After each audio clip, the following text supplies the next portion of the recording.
make a change. The world knew him as the King of Pop, a man who redefined music, dance, and entertainment. But behind the dazzling lights and legendary performances lay a life of relentless pressure, sleepless nights, and a search for peace that would ultimately lead to tragedy. In early 2009, Michael was preparing for what was meant to be his grand comeback, the This Is It tour. 50 sold-out shows in London, promising a rebirth of the legend. But the pressure was enormous. Physically exhausted, plagued by chronic insomnia, Michael began relying on strong sedatives to rest. Michael's battle with insomnia wasn't new, but in his final months it grew desperate.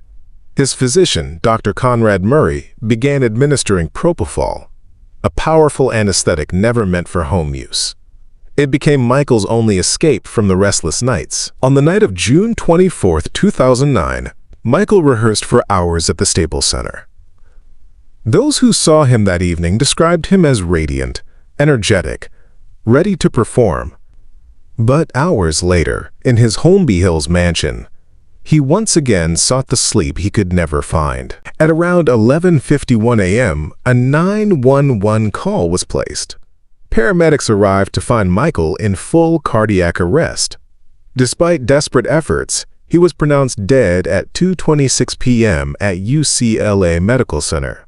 The cause?